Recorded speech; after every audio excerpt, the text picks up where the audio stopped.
left his home to serve his country, never imagining the betrayal waiting back home. While he was thousands of miles away, risking his life in uniform, a neighborhood association quietly decided his land was theirs to take. Papers were signed.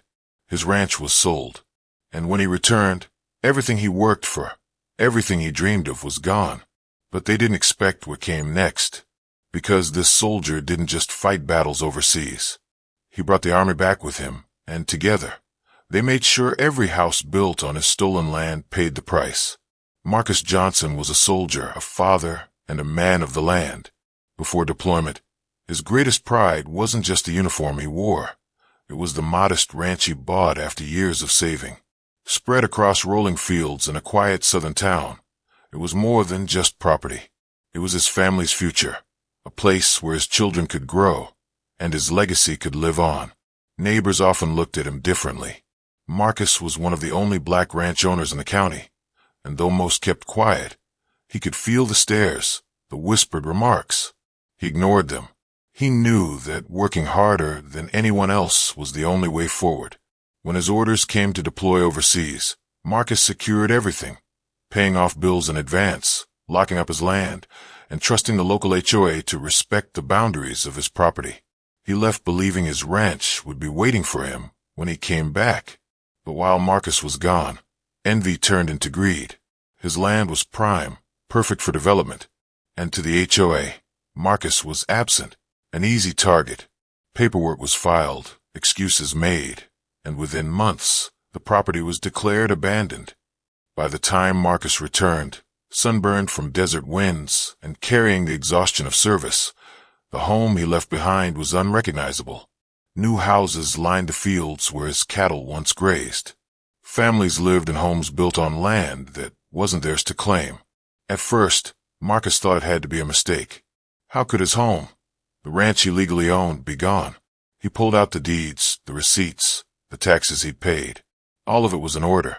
Yet when he confronted the HOA board, they handed him papers of their own.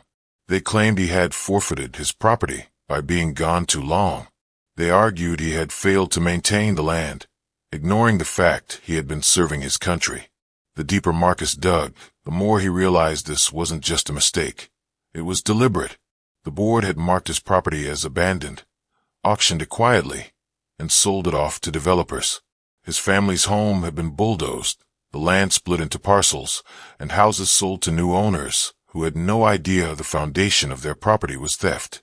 Marcus felt anger boiling inside him, not just for himself, but for what it represented. His service, his sacrifice, had been used against him.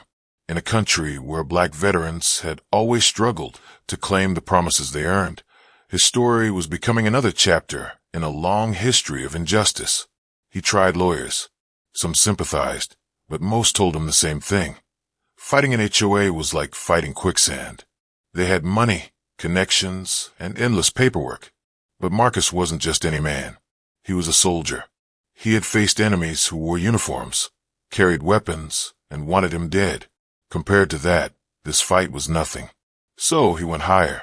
He brought his story to his commanding officers, and when they saw the evidence, the betrayal, the theft of land from a man who had been deployed under orders, they didn't see a personal dispute. They saw a national disgrace. The army stepped in. Investigations opened. Federal lawyers reviewed the sales. Every signature, every contract, every fraudulent claim was exposed.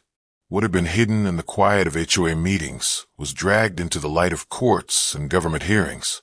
And with every revelation, Marcus gained allies, his fellow soldiers, veterans groups, civil rights lawyers. Soon, what began as one man's fight became a movement. But the HOA wasn't giving up. They tried intimidation. They sent letters threatening Marcus with trespassing if he stepped onto land that was once his own.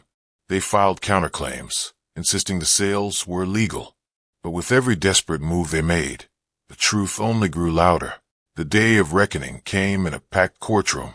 HOA representatives sat stiff in their suits, whispering to one another as the judge read out the findings. Fraud, deception, violation of federal protections for deployed service members. Marcus sat in the front row, his uniform pressed, metals shining faintly under the lights. Behind him, rows of veterans filled the benches, silent but powerful in their presence. They weren't just there for him. They were there for every soldier who had been taken advantage of, every black veteran who had been denied the dignity of ownership, every man and woman whose sacrifice had been dismissed the moment they returned home. The verdict struck like thunder. The sales were void. Every contract nullified. The land was Marcus's, as it had always been. The homes built on it? Illegal. The judge ordered restitution. And for every dollar Marcus lost, for every day his land was stolen, the HOA was ordered to pay. But the true victory wasn't in the money.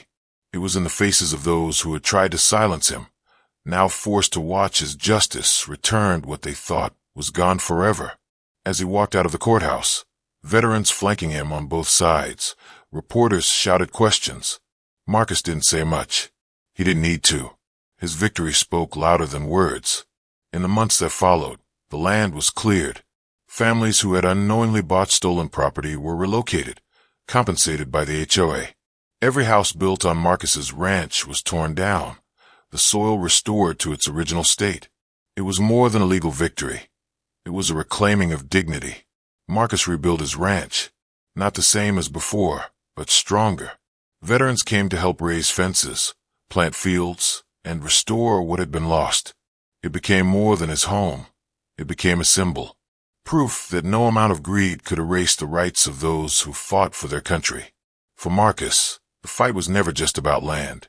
It was about legacy, about showing his children that you never back down when someone tries to erase what you've built, and about reminding America that service should never be repaid with betrayal. His story echoed across the nation. News outlets covered it. Lawmakers cited it. And other veterans, inspired, began standing up to their own injustices. And yet, the question remains, how many more times must this fight be fought? How many more black veterans will return home only to find what's theirs taken away? Marcus's victory is a reminder that justice is possible, that silence is dangerous, and that sometimes the fight you never expected to face at home can be the most important one of all. If this story moved you, share it. Talk about it. Because stories like Marcus's aren't just history. They're happening even now. And if you believe his fight mattered, don't let it fade into silence. Like this video. Subscribe for more stories the world needs to hear. And never forget, injustice thrives in silence, but together, our voices are louder.